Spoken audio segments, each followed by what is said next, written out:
네, 안녕하십니까. 수종쌤입니다. 자, 오늘은 어제에 이어서, 어제는 여기 카드, 어제 안 보신 분은 여기 카드 눌러서 어제 내용 한번 보시고 오시면 더 좋을 것 같아요. 오늘은 각 대학별 반영 비율하고 논술의 유형은 어떤지, 과학 논술을 보는 대학들은 어떻게 보는지, 또 수학 논술을 보는 시험 범위는 어떤지 이런 내용에 대해서 먼저 살펴보겠습니다. 자, 대학별 반영 비율은 뭐냐면 논술로 학생을 선발할 때 논술을 몇 퍼센트 반영할 거냐, 교과, 내신 성적을 몇 퍼센트 반영할 거냐, 혹은 출결을 몇 퍼센트 반영할 거냐, 이런 건데, 여기 첫 번째 보시면, 논술 100이라는 이 대학들, 덕성, 성균, 건국, 연대, 연대 미래 캠퍼스, 원주 캠퍼스 말하죠? 한국항공대는 논술을 100% 반영해요. 그 말은 논술만 시험 잘 보면 된다. 다른 거 아무것도 아예 반영 요소에 들어있지 않다라는 거죠. 그 다음에 논술 90, 교과 10인데 교과는 어제 내용 들어보시면 아시겠지만 교과의 반영률은 매우 낮다라는 거고요. 교과 반영할 때는 이런 게 관심사일 것 같아요. 고3은 보통 3학년 1학기까지만 반영해요. 근데 재수는 대학에 따라 3학년 1학기까지 반영할 수도 있고 3학년 2학기까지 반영할 수도 있습니다. 아, 이럴 수도 있겠구나라는 것만 이해하시면 되고 어느 대학이 3학년 1학기, 어느 대학은 전학기 반영하는지 외워두시진 않아도 돼요. 그건 제가 나중에 표로 다 분석해 놨으니까. 그 다음에 반영할 때는 어떤 과목을 반영할 거냐. 보통 절반 정도는 석차 등급이 있는 과목만 반영하는 게 절반 정도의 대학이에요. 그리고 성취도 A, B, C로 평가되는 진로 선택 과목 있잖아요. 여기를 반영하는 대학은 절반 정도가 되는데 여기는 보통 반영률이 20% 미만이에요. 잘 반영을 안 한다는 거죠. 반영하기가 까다로우니까 그런 거예요.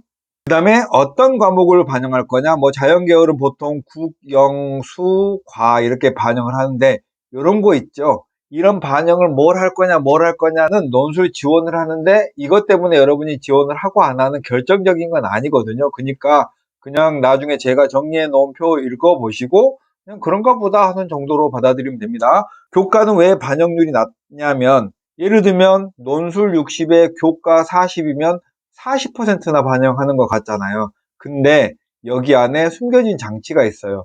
보통 기본 점수를 많이 줍니다.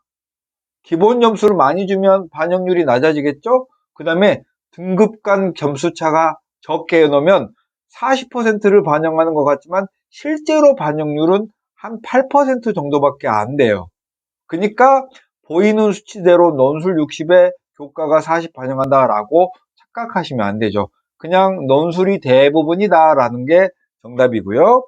자, 몇 개 쭉 읽어보시면 한양대는 논술 90에 학생부 종합평가가 10인데 이건 학교생활 성실도를 정성평가하는 거예요. 학교생활을 얼마나 잘했는지 교과는 충분하게 잘 이수했는지 이걸 보는 거니까 계량화된 정보들이 아니고요. 거의 대부분 만점을 맞습니다. 특별히 문제가 있는 학생이 아닌 이상. 그 다음에 경희대 같은 경우에는 출결이 4.5%, 봉사활동이 4.5%인데 작년에는 코로나 상황으로 이거 전부 다 만점 줬었거든요. 근데 올해도 이렇게 냈다는 건 점수 구분을 할 수도 있고 또 올해 코로나가 계속 진행되면 만점을 줄 수도 있는 상황이죠. 그 다음에 서경대가 올해 처음 진입했는데 논술이 40이고 교과가 60이니까 교과의 반영 비율이 더 높으니까 교과가 훨씬 중요할 것 같잖아요. 근데 실제로는 물론 다른 대학에 비해서는 좀 더 중요한 건 사실이지만 그래도 논술이 절대적으로 영향력이 크죠. 네, 다음 논술 시험 과목은요. 수리 논술을 보는 대학이 60% 정도 됩니다. 대부분의 대학이 수리 논술만, 수학만 논술 시험을 보고요. 수학에다가 과학이 결합된 대학이 일반적인 자연계열로는 성균관대랑 연대가 있고요. 나머지는 경희대 의, 치, 한, 약학과까지 아주대는 의예과가 생명과학을 필수로 하고 있고요. 연대 미래의예과, 울산대 의예는 영어 출제가 가능한 그런 과학이라기보다는 울산대 의예는 의학계 이슈를 가지고 내는 대학이고요. 중앙대가 있습니다. 일반 대학으로는 성대, 연대, 중앙대의 자연과학이나 공과 계열이 과학 논술을 결합해서 봅니다. 수학과 국어를 보는 대학은 가천대, 가톨릭대, 수원대, 항공대가 있고요. 서경대 같은 경우에는 아직 시험 범위를 출제하진 않았어요. 서경대는 어떻게 될지 모르겠고, 수학과 국어를 보는 대학들은 상당히 많은 대학이 보통 약수령 논술이라고 말하는 대학들이 여기에 들어가 있습니다. 가천대, 수원대가 그렇고요. 서경대는 어디에 포함될지 모르겠지만 여기에 포함될 것 같고요. 그 다음에 과학통합 논술을 보는 서울여대는 수학 논술을 보지 않습니다. 과학 가지고만 통합 논술을 보는 대학이에요. 자료를 분석하고 막 하는 이런 수학 논술이 아닌 대학이 있습니다. 이렇게 해서 여러분들은 정리하기를 수학 논술만 주로 보는 대학이 많다. 과학 논술을 보는 대학은 성대, 연대, 중앙대고 나머지는 의학 계열이다. 수학과 국어를 보는 대학들은 논술의 난도가 좀 낮고 약수령 논술을 보는 대학이다. 수학 논술을 보지 않는 대학은 서울여대다. 이 정도로 딱 이해하시면 되겠습니다. 자, 그 다음에 그러면 과학 논술을 보는 대학들은 어떻게 출제를 하느냐? 물화생지 중에 하나를 선택합니다. 연대는 물리화학, 생물, 지구과학 중에 하나를 선택하는데 대부분 아무거나 선택을 할 수 있지만 예를 들면 지구과학 같은 경우에는 선택할 수 있는 지구과학 시험지를 선택할 수 있는 학과들은 매우 제한적이에요. 이런 곳이 있겠죠. 대기과학과, 지구과학과 연관이 있는 학과 있죠. 이거는 수시 모집 요강에 나와 있으니까 대부분 특수하게 지구과학 관련한 학과만 뭐 도시공학도 지구과학을 선택할 수 있는데요. 이런 학과가 아니면 모집 요강 보시고 내가 선택할 수 있는지 여러분이 수능 공부한 과목하고 선택 과목이 맞는지를 살펴보면 되겠고요. 성균관대는 물화생 중에 하나를 선택하는데요. 과학 2는 출제되지 않습니다. 물화생 원과목만 출제하고요. 시험날 선택해서 그냥 보면 되고요. 물화생 중에 하나를 택하는데 과학 2가 포함되어 있는 대학들 연대, 중앙대가 있고요. 경희대 의치한약, 연대미래 이런 데가 과학 2가 포함될 수 있습니다. 그리고 생명을 필수로 하는 대학은 아주대 의학 계열입니다. 근데 여기 과학 2를 포함하는 대학들은 논술 가이드북에 이렇게 나와 있어요. 과학 2를 포함할 수 있지만 과학 1만 배운 학생이 불리하지 않도록 제시문을 통해서 충분히 상황을 설명합니다. 이렇게 되어져 있고요. 과학 논술은 이 논술의 난도가 사실 제가 수학 선생이라서 정확한 난도는 모르는데 과학생님들께 여러 번 여쭤봤어요. 그랬더니 그냥 수능 공부를 열심히 한 사람, 수능에서 한 2등급 정도 나온 학생이면 막히지 않고 풀 수 있다라고 하셨습니다. 그러니까 평소에 수능 공부하면서 시간 날 때 조금씩 봐두면 충분하다. 과학 논술을 따로 준비해야 될 정도의 여유는 여러분이 시간적으로 없어요. 그 다음에 과학 논술을 보는 대학의 이제 문항수나 배점은 일반적인 자연계열이나 공과대학은 연대, 성균관대, 중앙대의 경우에 수학이 60점이고 4문제고요. 과학은 40점이고 역시 4문제고 연대는 시험 시간이 150분으로 거의 오전 시간 전부를 시험 봐요. 2시간 반 정도 보는 거죠. 성대는 수학이 60점 2문제, 과학이 40점 1문제인데 이 2문제가 여러분이 상상하시듯 딸랑 2문제가 아니라 대문항 1번이 이렇게 있으면 여기에 새끼 소문항이 이렇게 있어요. 2번에 1번, 2번, 3번 이렇게 있으니까 실제로 소문항으로 따지면 너댓 문제가 되는 거죠. 과학도 마찬가지고요. 성대는 100분을 시험 보고요.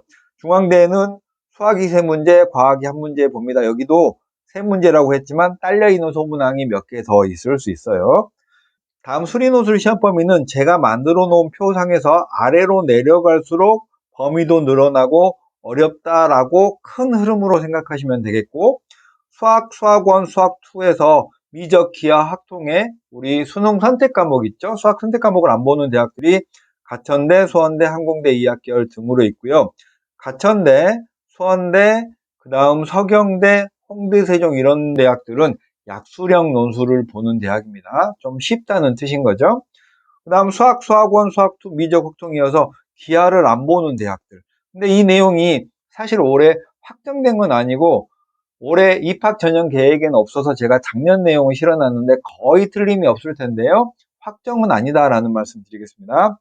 다음 확률과 통계를 보지 않는 대학은 중앙대하고 부산대인데 부산대는 논술 시험이 가장 세련된 대학입니다. 왜냐하면 유형 1이라고 해서 유형 1은 수학 1, 2, 미적분만이 시험 범위고요.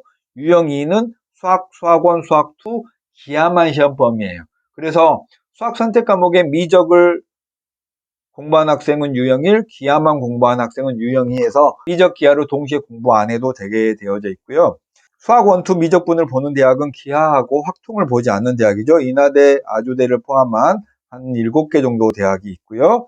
전범위인 대학, 연대, 경희대에서 상당히 많은 대학이 전범인데 여러분 전범위라고 해서 전부 다 나올 거라고 생각할 필요는 없어요. 그냥 범위가 전체라고만 했지 대부분은 미적과 수투가 거의 중심 테마입니다.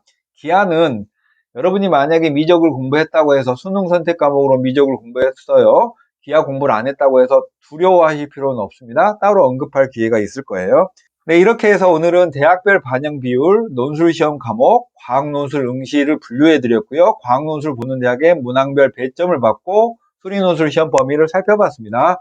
이 대학의 모든 걸 다 외워야 된다는 건 아니라고 말씀드렸죠. 전체적인 틀만 아시고 여러분이 실제로 이제 공부는 그냥 개념론을 공부하셨다가 나중에 9월에 논술로 수시 원서 접수할 때쯤에 디테일하게 고르시면 되는 거예요.